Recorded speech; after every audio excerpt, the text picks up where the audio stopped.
asked interpreters to turn on their microphones. So welcome to all of you who are coming. Emmanuela and Fritz, you're welcome.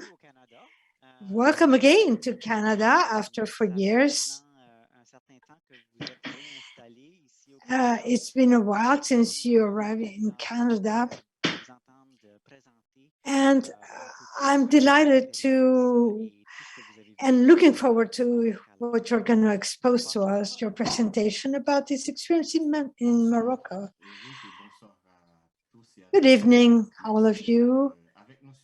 Thank you for being here with us in order to share our experience during these 4 years in Morocco. I am Fritz Joseph, and I'm here with Emmanuela l'Occident. And we have been partners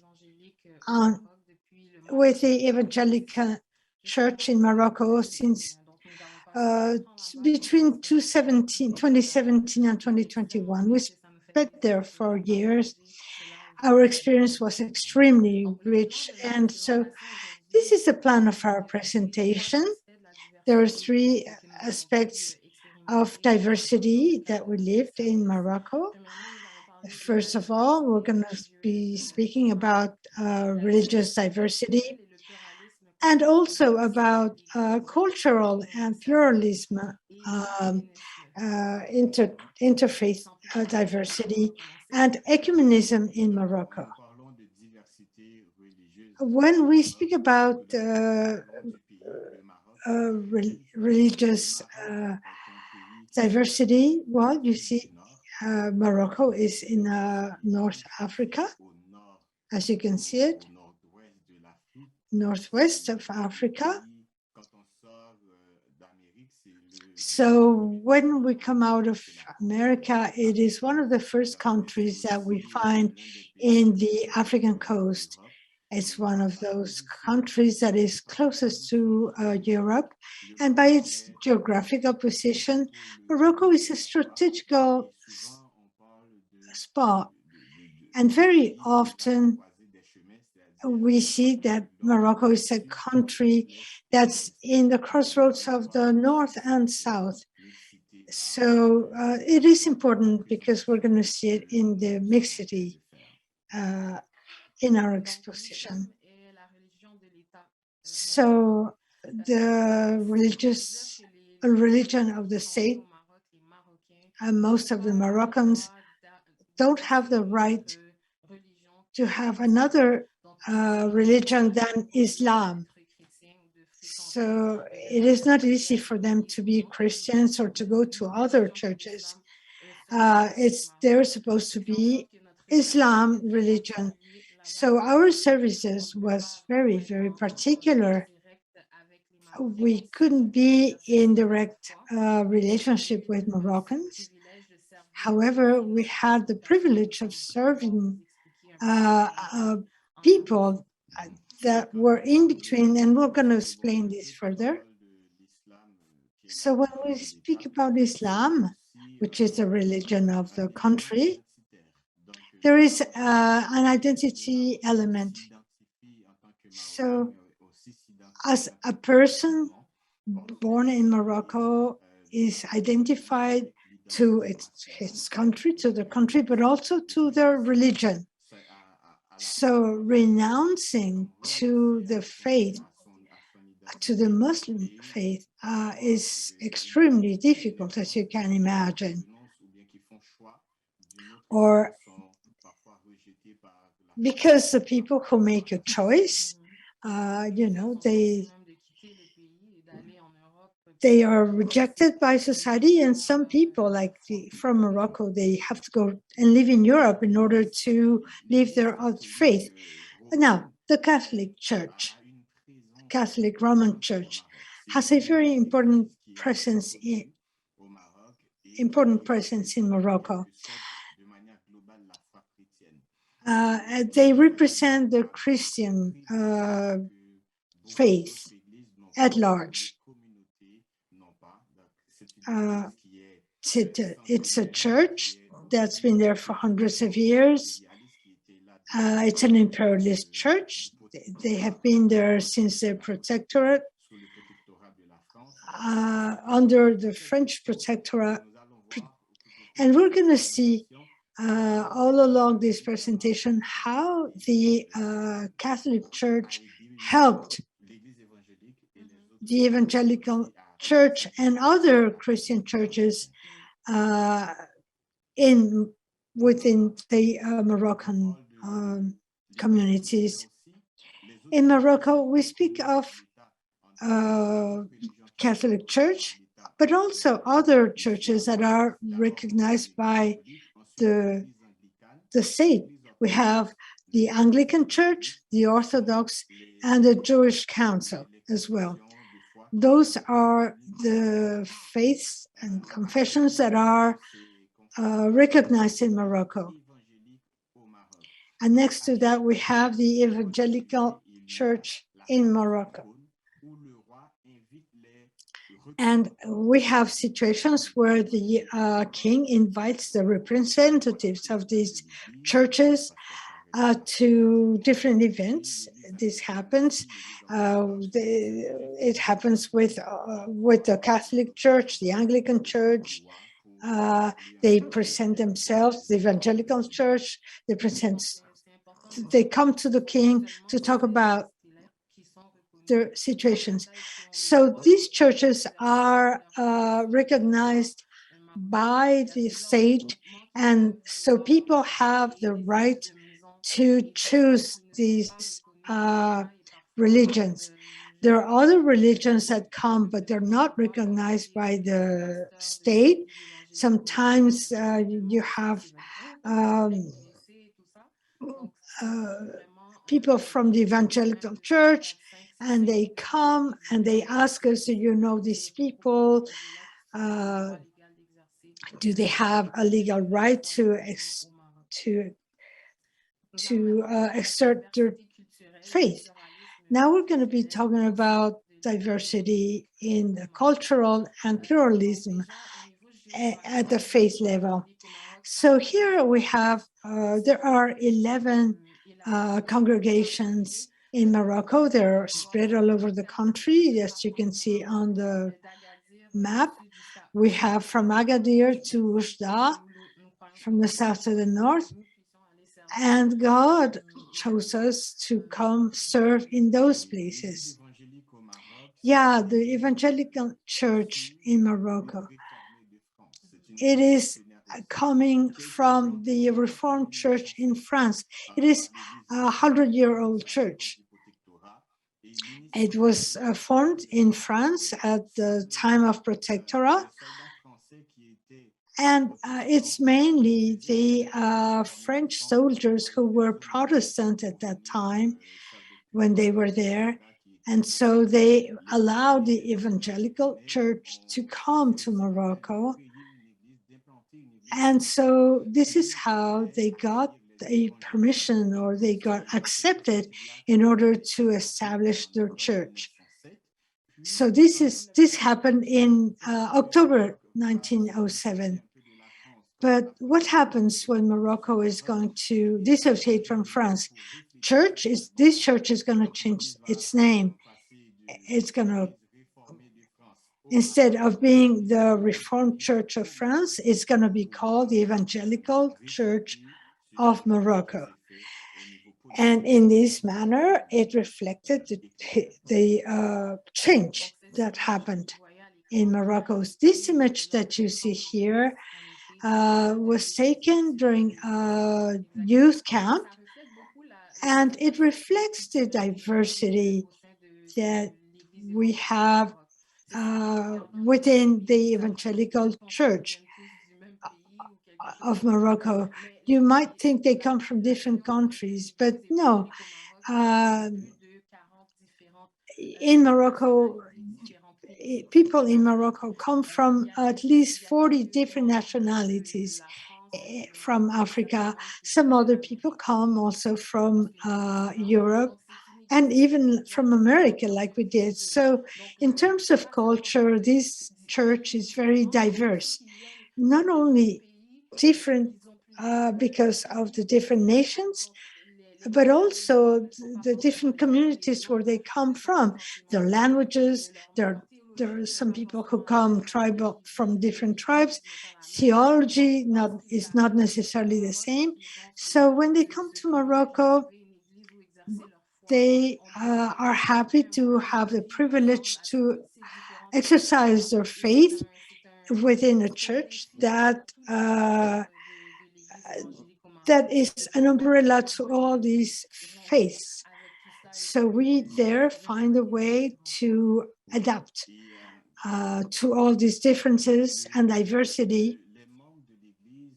Yeah, and the members of the church have seen a change started in the 1990s. That is when Morocco signed treaties with Europe, and also with countries of Africa, in order to allow students to come to study and work in Morocco. So this gave a new breath to the church. Why? Because French members were leaving. They were leaving the country. So now we were ready in those years to receive all the students and the new expats coming to Morocco to work. So it gave a different coloration to the diversity.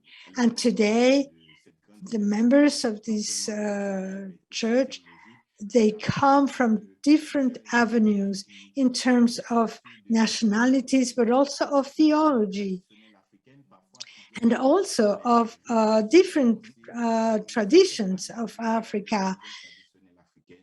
So this has to do with how people see the religion and the practices and certain reflections that go with it.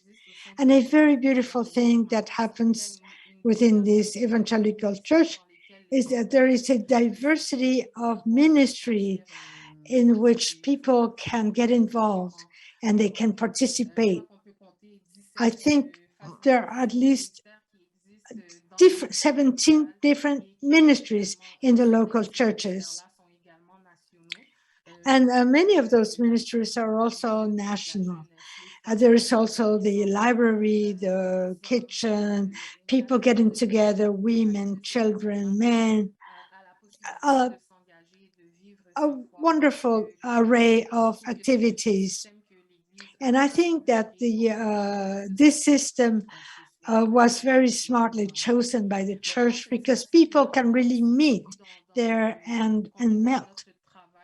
We also live this diversity within the context of our work. And something we didn't say earlier on, we were not only sent as a couple of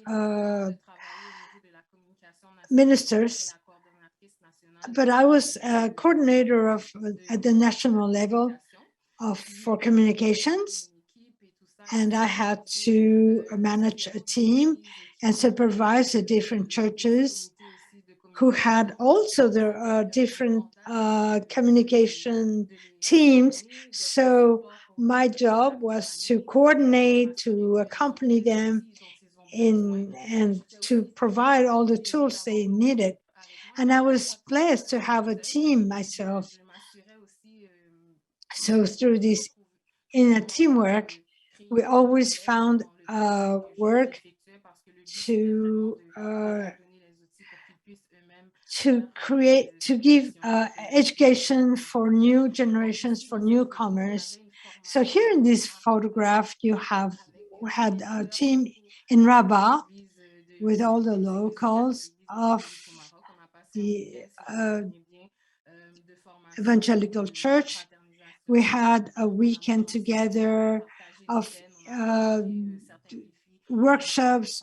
We worked together, we shared our experiences, our sadness, our joys. We shared a lot, and we ensured a good conversation that reflected the diversity within the evangelical church. And this communication team are responsible for everything that happens in Morocco within the church. So they're responsible for local communications and multimedia, and they come and they take workshops, and then they can use them when they go back. And during the pandemics, our work really had all of its sense, and they they worked together even though they were separated. So we formed local teams, and it was really great to be able to be useful during that crisis for the church. And the ministry in which I served was the Ministry of Women at the national and local levels.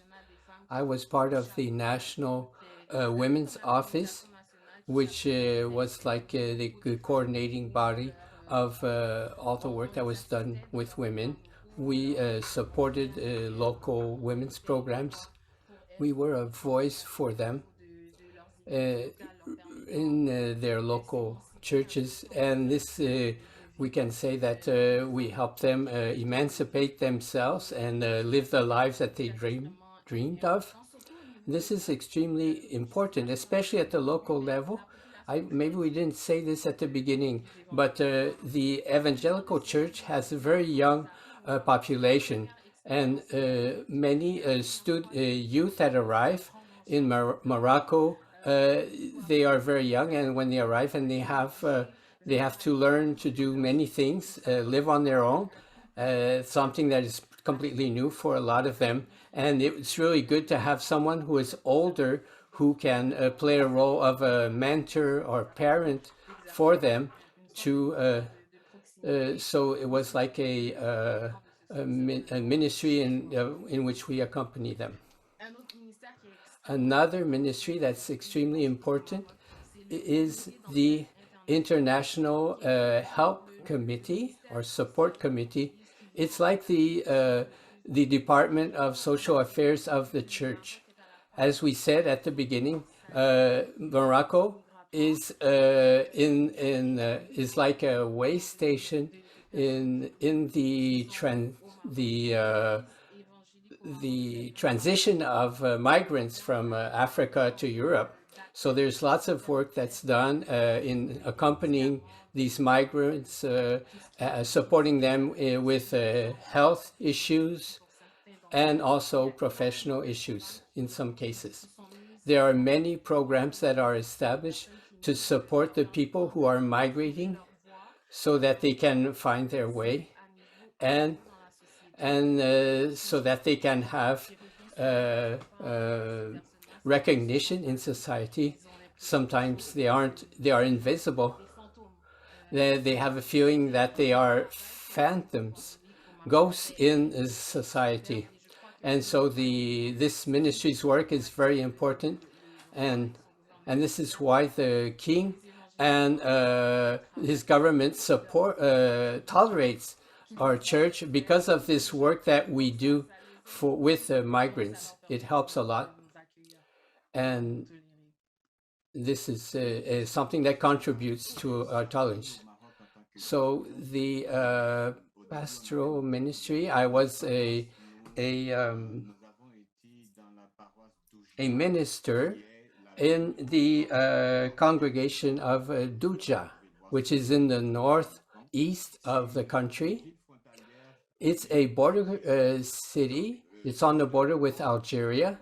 And why did we choose to serve in Usda? We visited all the cities at the beginning, but it's because for us the issue of migration was very important. Ujda is one of the entry points of migrants and refugees and people who are displaced from different African countries and also from countries of Northern Africa. And they are on their way to Tangiers, which is right next to Spain. So Ujda is the entry point. and this is where we are doing a social ministry, and we are addressing the issue of migration. The ministry in Ujda is very special because the evangelical church doesn't have its own church, and so we have our services and activities in the Catholic Church in Morocco. As you can see in the picture, we are in the Cathedral of Ujda. It's a church that was established in about 100 years ago in 1921. So it would be like 101 years that this church was built. And we are an evangelical church. We are Protestant, and we are working inside the building, the church of this inside this Catholic cathedral. So we have a very strong relationship with the Catholic Church, which allows us to practice this ministry there. We share resources, funding, personnel. We have volunteers in our congregation, and volunteers of the Catholic Church that work hand in hand with us to address the issue of migration, which is very important in the city of Ujda. And also, as a minister, I had the chance of practicing as a chaplain at the Ministry of Youth at the national level. I supervise and work with the persons in charge of the youth ministry throughout the country. And in this way, I was very close to the youth. It was a need because in Morocco, there is a context in which the church is somewhat marginal in society, and the youth who come from all over Africa have a lack of self-esteem, and they have to develop their confidence and with respect to people in authority. And so we have always tried to create an ambiance, an atmosphere that is agreeable to everyone. And so we take selfies, and we have an inclusive approach, and we stay close together, and this helps us maintain peace in our community, mainly through the youth ministry. Here is a meeting that we had in Casablanca, which is the main city, we can say, in which we had a youth camp in the summer of 2019, a few months before the pandemic. As Emmanuela said at the beginning, we have youth from different African countries, but also from the Americas, because we have Haitians also who are in Morocco. There's a Haitian community there. So all these people that come from different countries, different tribes, who speak different languages and dialects meet together and work in unity. And this is something that has to be worked on a day-to-day basis with everything that we do. We have to make efforts to maintain unity within our church and among the youth. And here we were in Casablanca, where we see all the diversity of the youth that are with our church. Ecumenism in Morocco. As I said at the beginning, that the Catholic Church is very powerful and strong, with a strong presence in Morocco. And with the Evangelical Church has developed a partnership with the Catholic Church in which we walk together. And the Evangelical and the Catholic Church in Morocco created together the Al-Mowafaka Ecumenical Institute. and this means it's like a synod, and we created this ecumenical institute of theology to train theologians in the context of Morocco.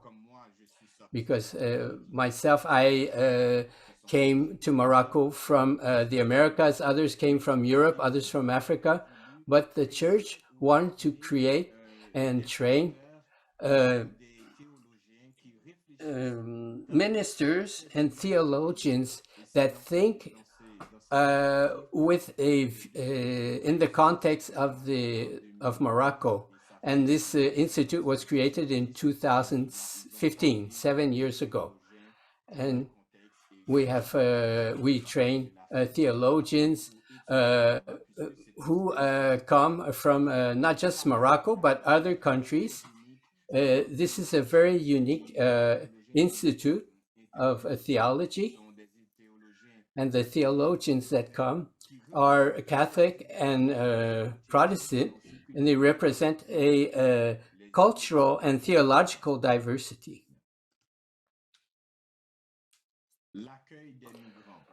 Greeting migrants. This is an ecumenical work that is done with the two churches, especially in Usda and in other cities where there are many migrants. As I said at the beginning, we have different programs. At the beginning, we saw in the population, the migrant population, there were many men at first, but since 2018, we arrived in 2017, and since 2018, we have seen a change in the composition of migrants. There are many more women and also mothers with young children, and also minors who arrive on their own in Morocco also. And the church has had to develop strategies to address these changes in the migrant population. And we did this together with the Catholic Church. When we talk about international support, when we started serving there, we saw this box that said, make a difference. And this is really what the ministry is doing, is to make a difference in the lives of these people who are distressed, who need a break, need to breathe a bit. And all the people that we have met, that we have worked with, have shown that yes, we are making a difference. In our accompaniment, we receive a lot of people who are transiting to Europe.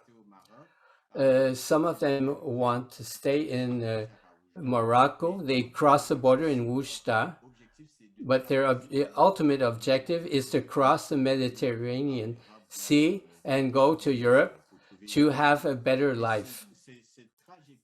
And this trajectory is extremely dangerous. As you can see in the picture, you have people who cross the Mediterranean Sea on boats like the one we see in the screen, and then a lot of people drown, and while they try to cross the Mediterranean, and many of them die.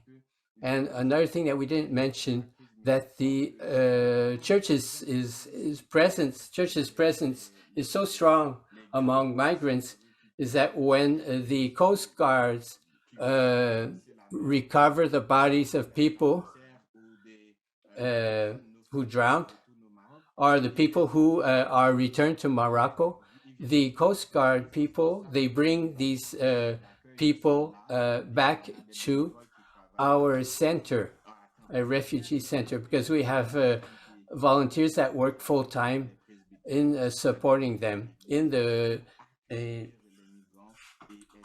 in the presbyteries, and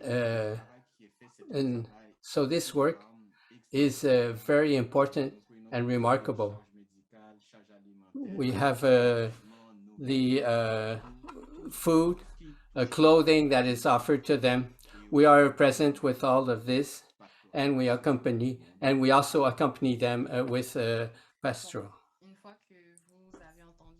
So once that you have heard everything that we had to tell you, we're launching a call to live together. Sometimes we think that this reality is so far away from us, but it's not. Here we live in a country that's lay, but we have people from all over the world that have different faiths, different to our faith.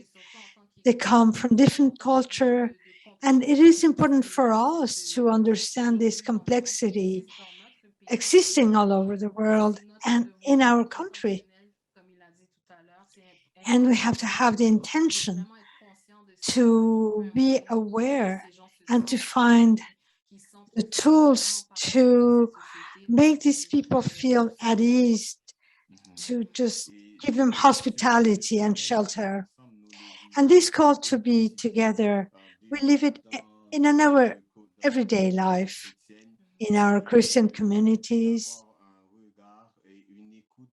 And we try to have an ear, we try to listen, to have a set of mind, and in order to find whatever unites us. Because the diversity is so numerous, it's so plural, so we have to find the common thread. Like in Morocco, we have this evangelical church, it's very present, and this church is really looking for a symbiosis, for living in a conference, for helping the people coming from abroad. And here we have an image of the Usda service that we had the last day just before we left. We have all these friends, sisters and brothers that, like us, work together, and like us also have the benefit of working in this approach. And this service was meant to say thank you to the United Church of Canada. Thank you for sending people here from Canada, because we don't know what a difference it can make to be there, to be present, to see, to have all these witnesses, all these realities that we were able to see, to feel. It counts a lot for them, up to the point that sometimes there are people who come, serve, help with us, and that is basic. So they're very grateful to have had us and to have worked with us. And of course, we learned a lot through this experience. We had this old missionary picture, stereotyped, but we realized it was totally different. I remember when we were formed, before we left, they told us about this image where we have to leave for mission with two suitcases, one that's empty and one that's full. The empty one is to put all the experiences that we learned, all these wonderful things that we bring back, and to also the full suitcase to make sure that we empty it over there so that we leave there our best as well. So here we are saying thank you to Morocco, thank you to the United Church of Canada. This experience has changed our life, our theology, our vision of the world, of the human being, and it is a privilege to have been able to share this experience with you tonight. Thank you so much, both of you. It's really extraordinary. This experience brings a lot to us. The way we learn what you went through is giving us lessons, so that we know how to live here in Canada. I have here about 20 questions. I think I'm going to try to just start with a few. Number one, when you go to a foreign country, I think you never were there before, right? No, you're right. We know one another. You left as a couple, and you both had a different role. But once you get to the house, what would happen? Were you always talking about work, or were you just kind of relaxing? What was it like? Well, at the beginning, it was kind of difficult. It was a new experience, not only the ministry, but the country. We talked a lot at home of all the experiences we went through. So, I mean, in general, we communicate a lot. Every time we go home, we get home, well, we share. But one thing that we learned, some of the information we left with,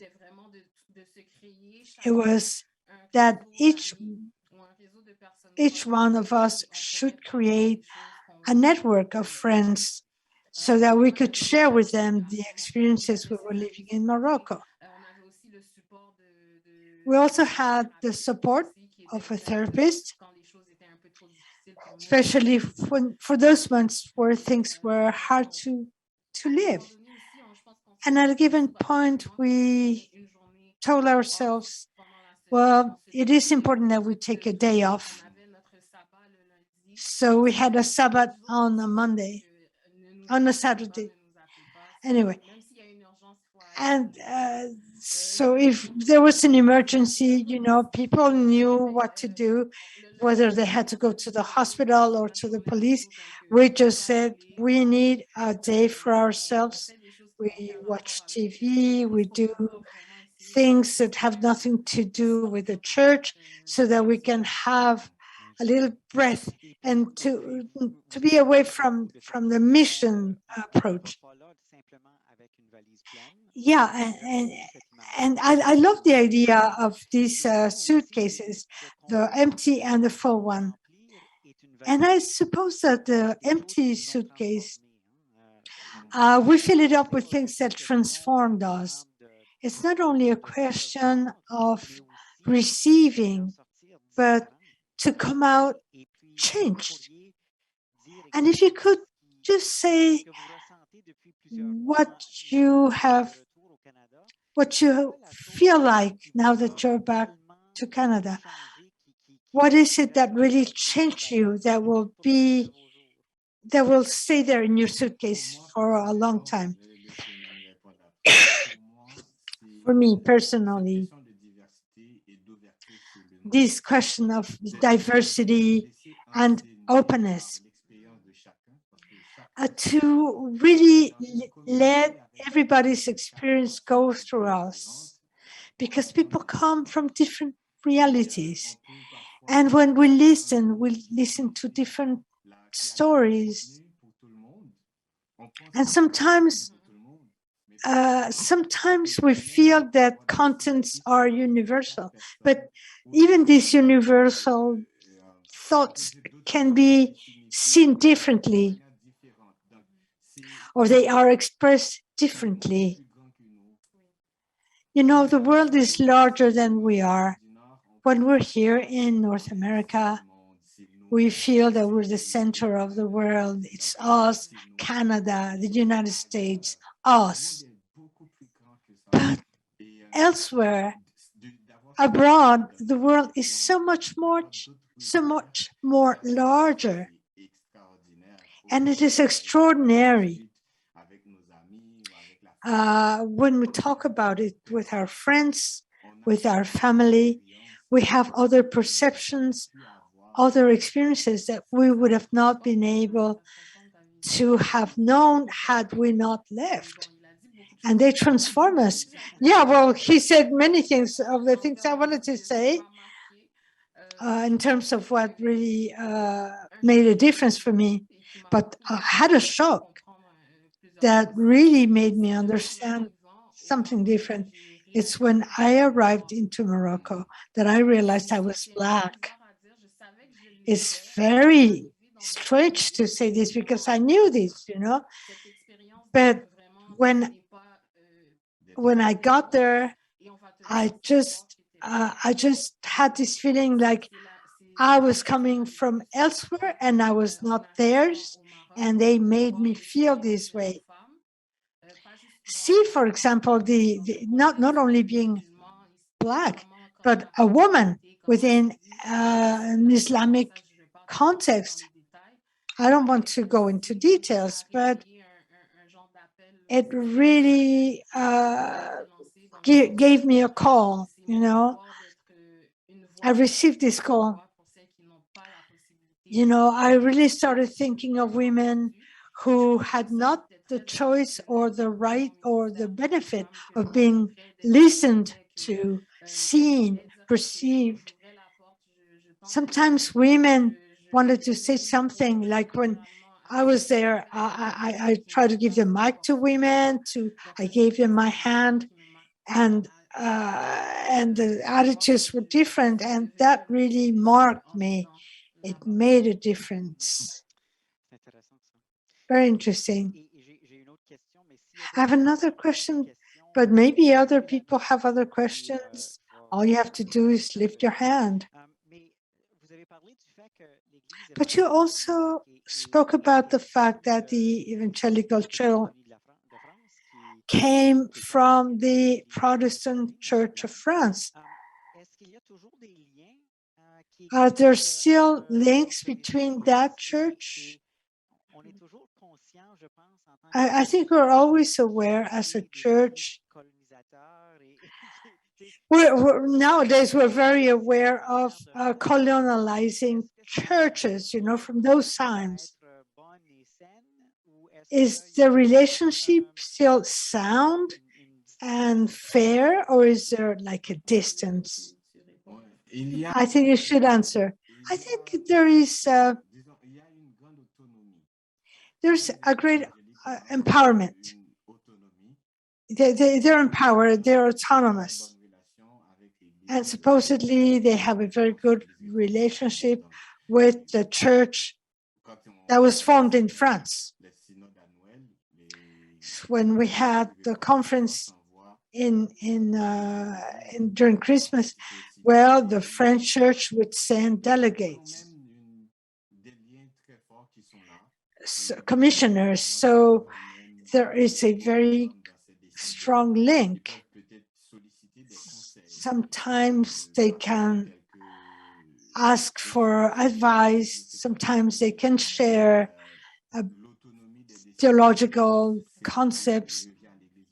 But the evangelical church is really autonomous. And I find that very, very good, because we can see that there are links, friendships, relationships, but they're autonomous and empowered.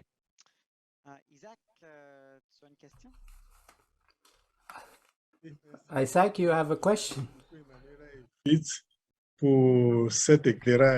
Thank you, Emmanuel and Fritz, for this presentation. There are many things that can be said, but there's one thing that I would like to talk about is the belonging of the fact that the evangelical church of Casablanca is part of SEVA. I'm a part of the Cameroon Evangelical Church, and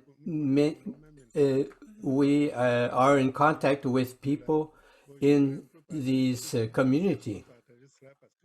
This is something that is worth sharing because it extends the space, it goes beyond Morocco. I would like you to say a few words about this experience. And right off the bat, I would like to say that most of the churches that came from Paris are fully autonomous, but they are still in contact. They still have relations with the Paris Evangelical Church. But since 1957, our church in Cameroon is autonomous from the church, the Evangelical Church in France. A second point is that when you talk about many different aspects that make me feel that when we are a foreigner in a country, these are things that we will feel. Here in Toronto, our community is made up of exclusively of new arrivals in Canada. 100%. We are a very young community. So there are many things that you talked about that we can find in our congregation also. And the reaction of the church there and the reaction of the church here are quite similar. And so it's with the presence of people who are immigrants. When they go to Morocco, many often they are in transit, but here they have arrived. They are establishing themselves here, but in both cases, the role of the church is very important. We understand them. We don't try to say that they have to become like us and follow the different standards of the church. No. So we are open. And so I'm very happy. And after, we have to continue sharing through Seva. It's a pleasure for us. Thank you. His first question had to do with partnerships with Seva. The Moroccan Evangelical Church has national partnerships. There's we have an international partnership with the United Church of Canada. But at the local level, you can have a relation with the congregation of Casablanca or with the congregation of Rabat. And in Usda, we don't know what they are doing in those partnerships. So there's some things that a congregation can experience that others won't experience. But we also have the national Seva partnerships.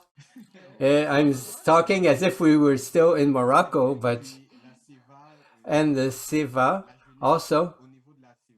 In the Seva, the youth is very, very active. In Cameroon in 2018 or 2019, we sent delegates from Morocco to a training that was being done by Seva in Cameroon. And recently, I don't know if you know the minister Célestin, who was present in all our youth activities. He's always there because he's the representative of Seva for youth. So there are relationships, there's friendship, there are good relations, there's Seva, then Seva.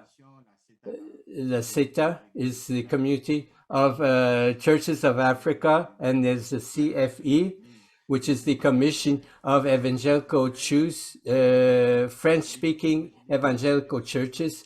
So the Evangelical Church of Morocco is a member of all these different organizations, and they have relationships with churches of many different countries in Africa and elsewhere. And another thing I want to say that the Institute of Afwaka is the leader of, his name is Jean Kounalia. He's from Cameroon, the director of the Theological Institute. He's our friend. The second question was also very important. How can the church greet the newcomers, not to assimilate them, but rather to greet them and support them in their arrival and learn from them? As we said earlier, this has to be intentional in all the national spheres to be sure that we see how this person can be felt and seen and heard. And this means to meet with them and listen to them to know what they think. And so when there's a program that's developed, it would be good that there be people from the different communities so that they can let us know what their actual needs are. It's always important to listen these newcomers to understand their reality. And when migrants arrive in a society, as the Moroccan society, we don't have the reflex of being open also, because it's a new environment. It's hard. We don't know how things work, and we can have and be unwilling or reticent to opening up to these people. But it's important that the church be make great efforts and listen very much to these people. And another point that is very important to take into account, there are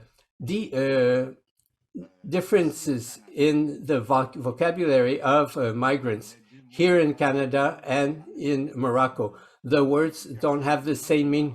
A migrant in Morocco is somebody who is fully marginal, doesn't have their space in the society in Morocco. But here in Canada, a migrant has more of a space here. The treatment isn't the same. We have a lot of social services that see the human being no matter where they are from and their background.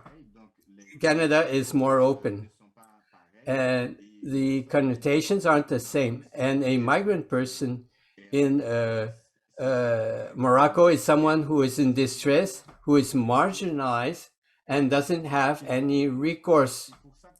And this is why the church is with them. This is why the church created this space, the International Support Committee, to greet these people and support them. Not just students and expats who have a status in society, but also migrants who cross the border clandestinely. And that's why we call them the ghosts of Morocco. It's a ghost, you don't see them or you are scared of them. So when we say a ghost of Morocco, it's with that perspective. It's people that we don't see. And if we see them, we are scared of them and we don't want to approach them. And the church has adopted another approach and decided to greet these people, and we're going to be with them, and we are going to work so that you find your place in the country. And the aspect of listening these people is very important, because the needs of migrants in Morocco are not the same as the needs of migrants in this country. It's another country, another structure. And the distress of the migrant in Morocco can look at something different here. So it's important that we listen to them and we accompany them and meet the needs. And to conclude,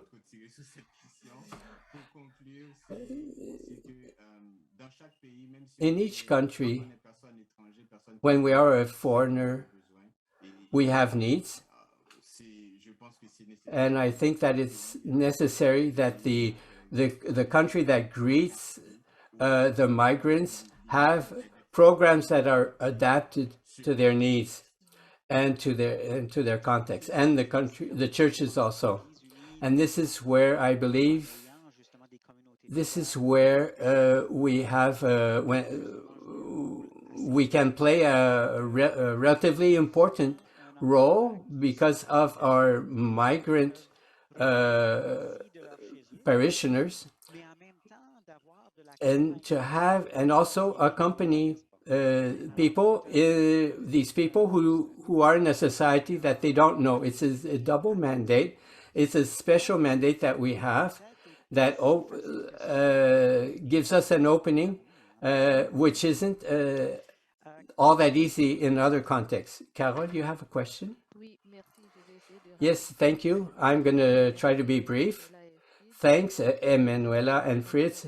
It's very interesting to listen to your experience in Morocco. And you said that is where that God wanted you to serve as missionaries. But how did you decide that you would stay in Usda? How did you choose Usda and not another city? Did you have contacts there?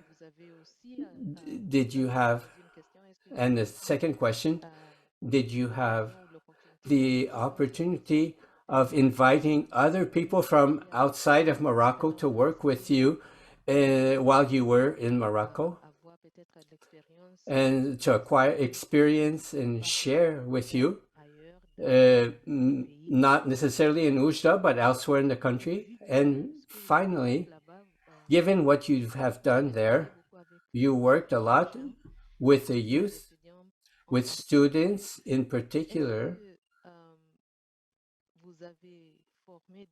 Did you train other people or adults that would work with them? Or how did you organize yourselves to have another chaplain so to replace you after you left?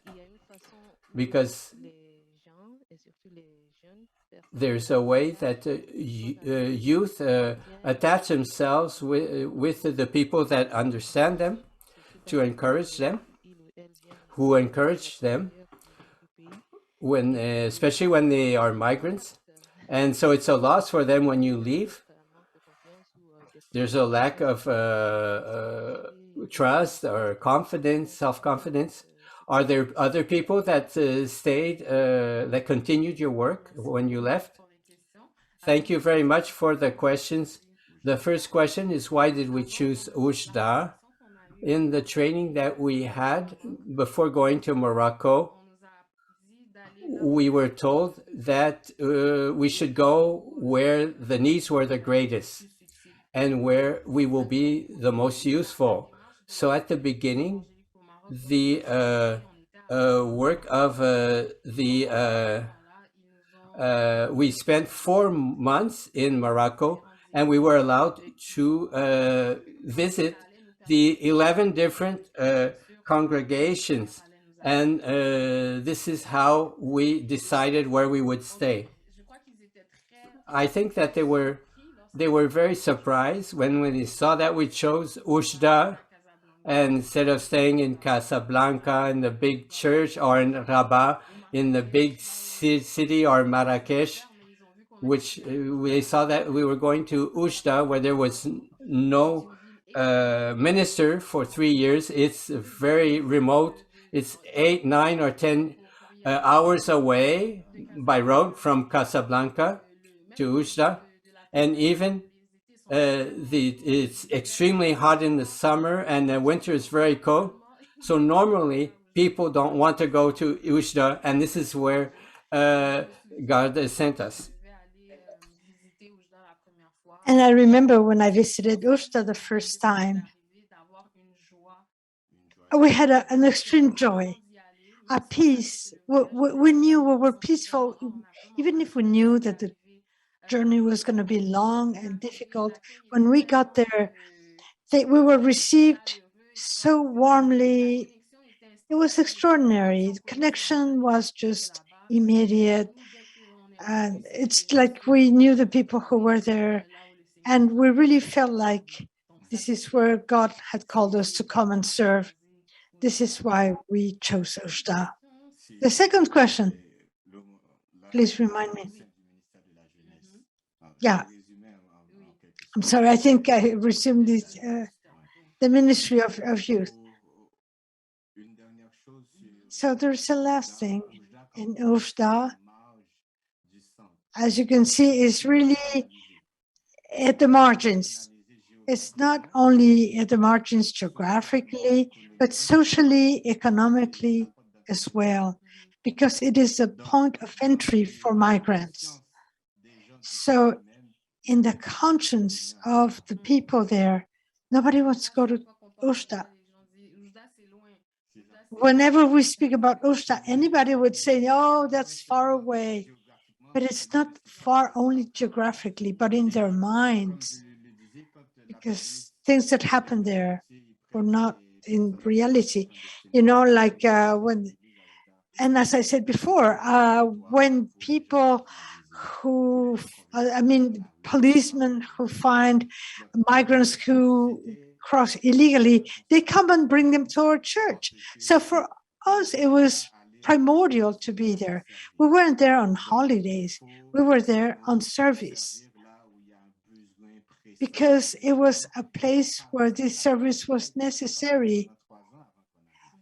And the congregation had already been existent for about 3 years. Not only did they need a minister who was available, but it was somebody, they needed somebody who respond to the needs of the people. They didn't have a minister there. They needed a minister to do whatever they could to respond to the needs of all these people who needed help immediately. And our presence was needed.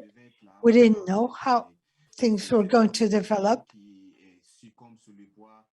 But, you know, we went within this community, evolving within a migratory crisis. And thank God, it was a good choice. But before we left there to go there, we prepared different teams. Before we left from Usda, we prepared teams to ensure the work that we were doing. We gave training to the new minister, and we did the same thing at the level of youth. We prepared the new younger people. There was a leader of 11 congregations. And we started that since the very beginning, because we knew we were only there for a little moment, for a while. So we really worked into transferring our knowledge so that all needs of people were still being responded to. So we worked so that things worked out for the long term. And this is how we worked. And we worked also in a sense so that the youth and all the people had the necessary powers to keep on doing the job. Yes, did you respond, Carol? I think I got. My other question was, did you have a chance to invite other people from abroad to come here? For that, regarding that question, it was with the ministries that was organized. The first group was a group of young university students. They wanted to understand the reality of faith outside of the United States, because that's mostly the country where they came from. So I was there with them in order to be able to translate not only at the level of language, but also at the level of culture. Then there are a group of women from another group of Christ. Uh, um, the women wanted to see women's lives, realities. They wanted to understand ministry for women. So everything was focused on to women. So we worked in that sense.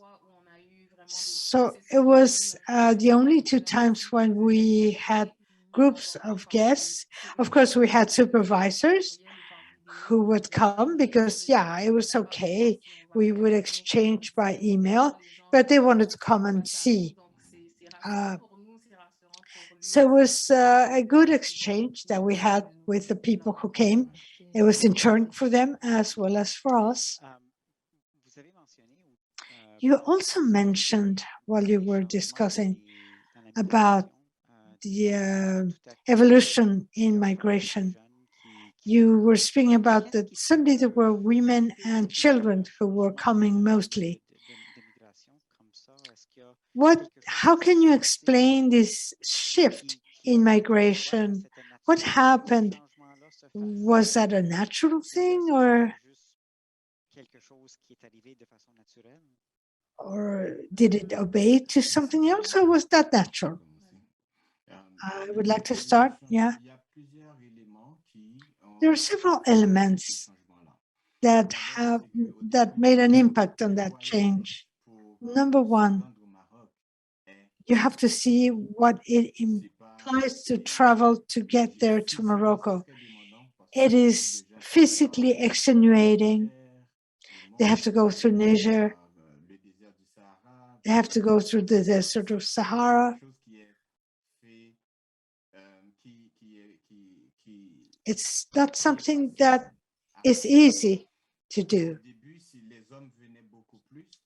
And at the beginning, men would come more than women, but they opened, there was a path was opened. They traced the path, and then other people followed.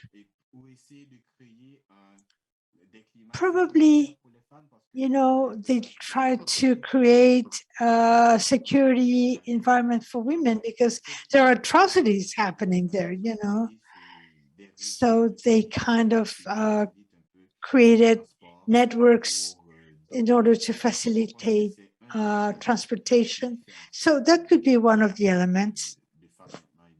That's why there are more women and children now.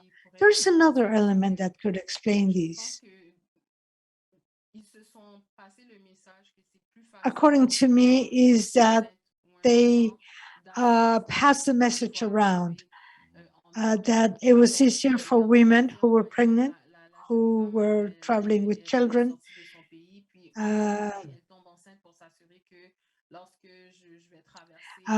are women who leave, when they leave, they make sure that they are pregnant because they feel that when they're traveling, they will look at the woman with more acceptance or pity or understanding because she is expecting a baby. So that could be another reason too. Yeah, I think that makes sense. And of course, if there are other participants, if you have questions, please lift your hand. In the meantime, I'll continue asking. I was surprised that the identity of Moroccans is also linked to the Muslim religion. Do you see any echoes of that in Canada or in the United States? Do you think we could establish a parallel situation here in our countries? As regards the United States, I think there is a stronger American identity because the United States people are said to be free, or I think it's more a patriotic issue.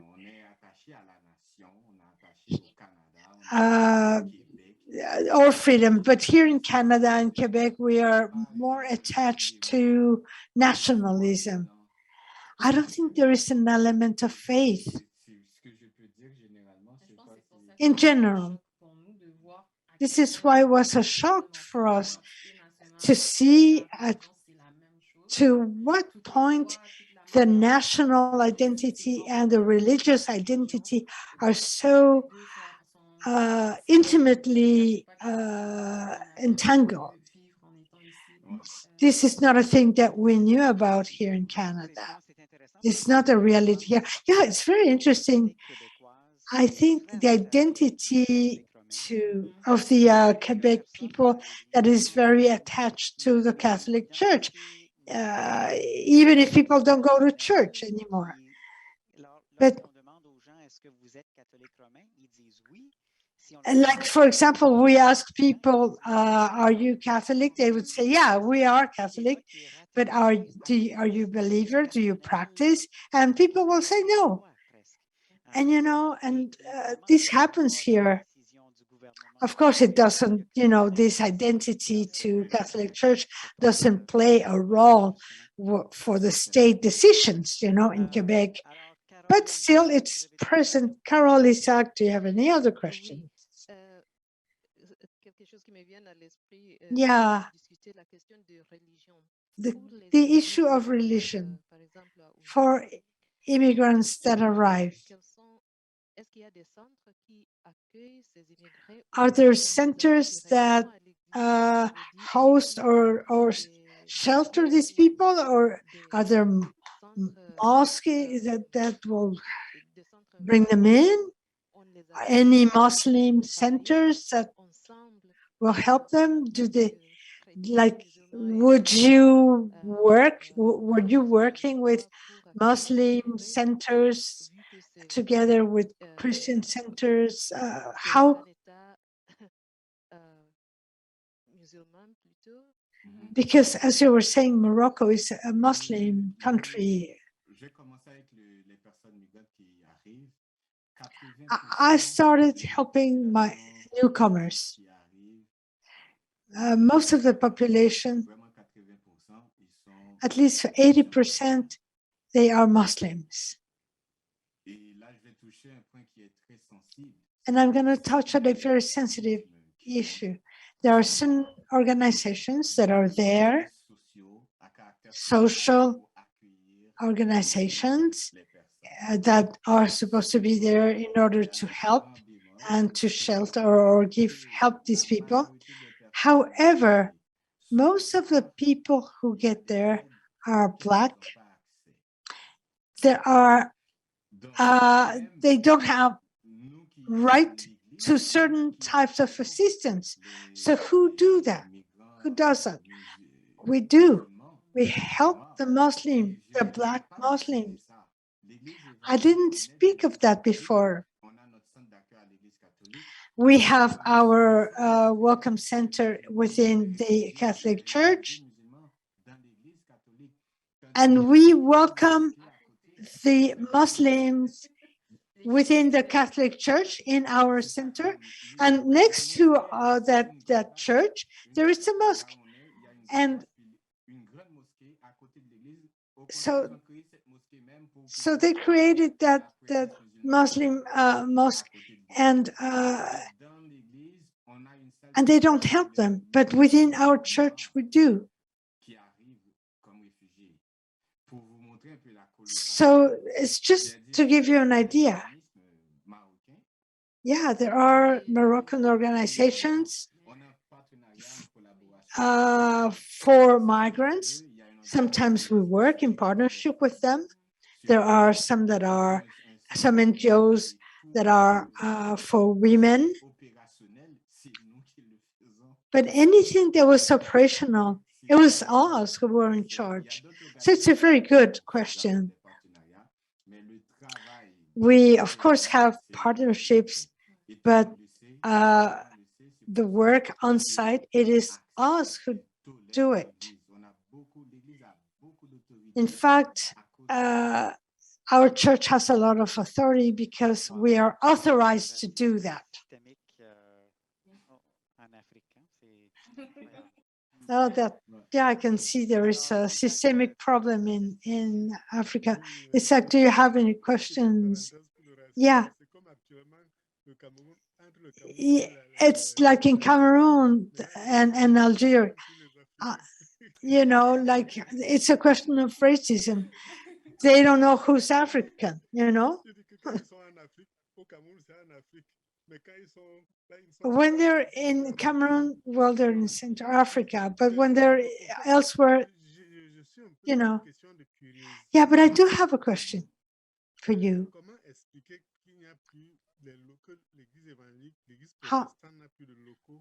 How can you explain that the evangelist church has no local people? It's a centennial church. How come? And I'm curious about that, as well as. And you showed that to us. The Jewish identity. Are there Moroccan Jews? And if there exists there, you know, it's always existed. There was a Jewish community in Morocco. So how did you perceive their role, their identity locally? Okay. For the locals that we don't have at Usda, it is just, it tells you about pastoral or ministerial presence in Usda, the importance of our presence in Usda. Yeah, because there was a presbytery at Usda. It was well located downtown Usda, close to the train station. But the fact that there was no minister for a long, long time made that the Moroccans decided to take that place to live there. You know, they took that presbytery. And I think that Usda is the largest place. Many of the churches had their own installations in Usda. So the locals, the Moroccan locals, decided to take over these lands that were given to the churches, but not only to take over, but to transform it according to their needs. They created a church, a school, a lycée, a high school, and they decided to make money on it. So in general, we started a trial in order to recuperate this property. And the trial has been going on for about 10 years. So it's not over. It's a lot of work. Why? Because there is a Moroccan school there in this property. So if they say that if we take this back again, this property, well, there are going to be many families that are going to be affected, their children. So this is a way of discouraging the church. However, there is a trial going on that started 10 years ago. Yeah, and mainly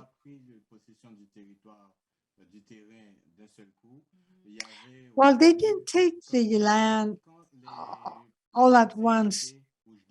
They started taking possession of these land when the French started leaving. They lent this land or property to a baby center. So what happened? The Francophone ministers were leaving, and then this nursery was there. And it was also a daycare. So what happened a little later, this nursery and childcare center was turned into a school, a high school. So they transformed it. They took over the place. So, and ever since 2010, we have been trying to gain back our property. So there was another question. What was your second question? Sorry.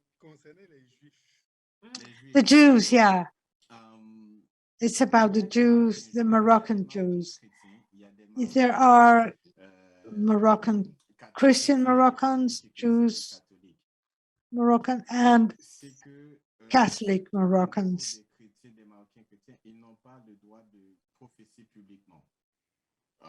So they don't have the right to exercise their religion freely. They cannot say it publicly.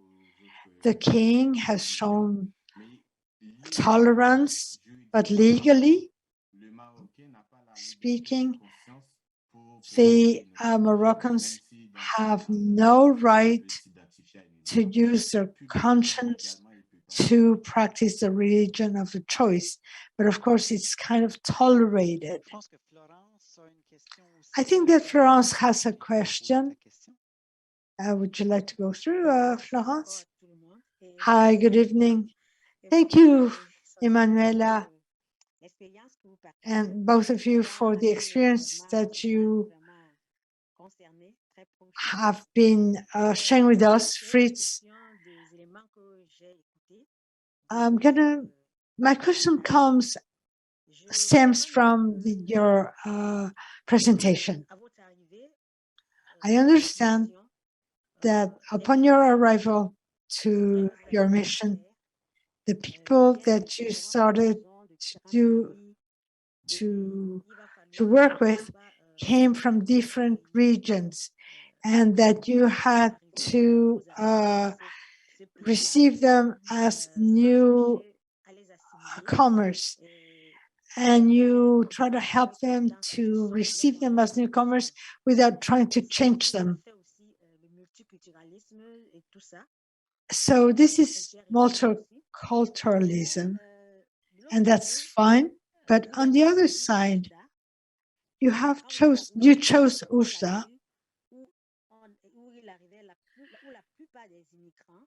this town where most of newcomers were arriving. And in fact, they're not coming to live there, but they're just passing through. So I can imagine or picture the work that you did, which was listening and helping out. Now, during the times when you were listening,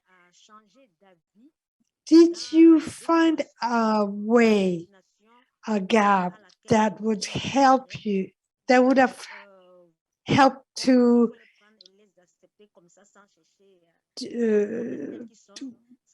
change their religion, did you just leave them talking, or did you have a different dialogue, like change their objectives?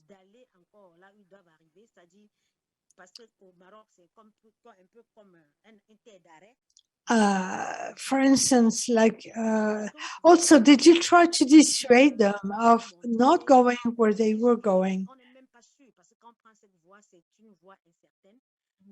Because sometimes you know that the journey is full of uncertainty. Did you try to convince them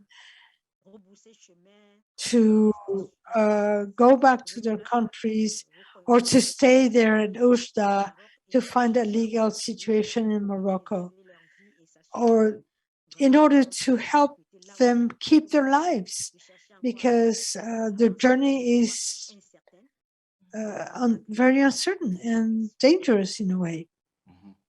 Did you try to change their minds? Thank you. Our presence there and the work of the church,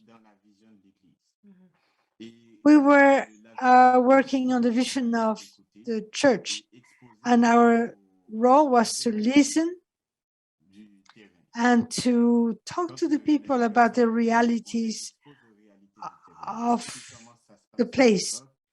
We would say, this is what happens in Morocco, these are the services that we have, and we present the reality to them, because there were many people who didn't even know what they were getting into. So this orientation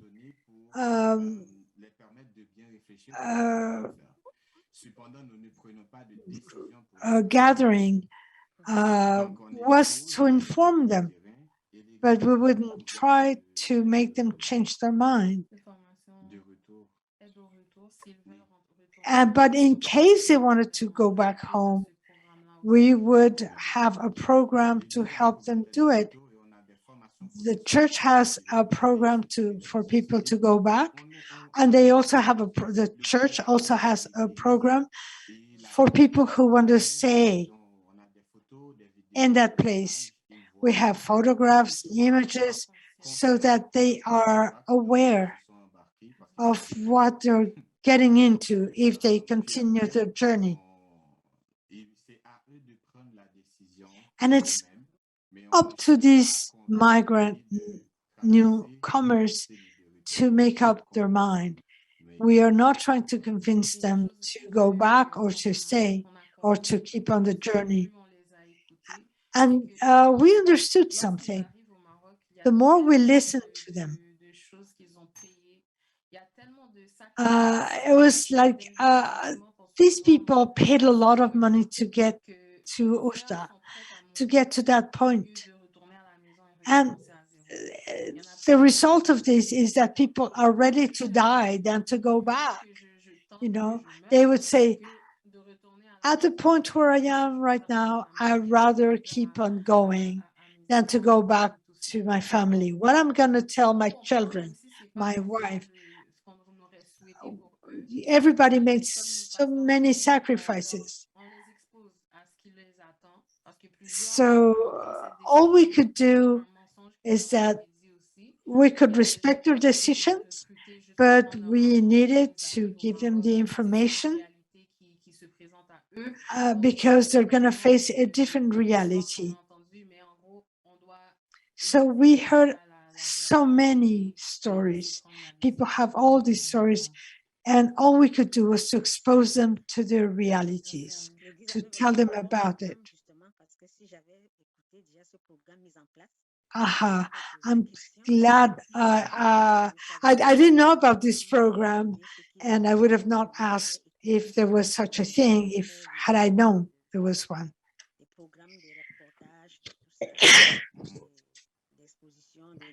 So there are all these programs. Thank God. Thank you very much. So we are nearing the end of our meeting. We're going to see if there are any other questions before we end the meeting.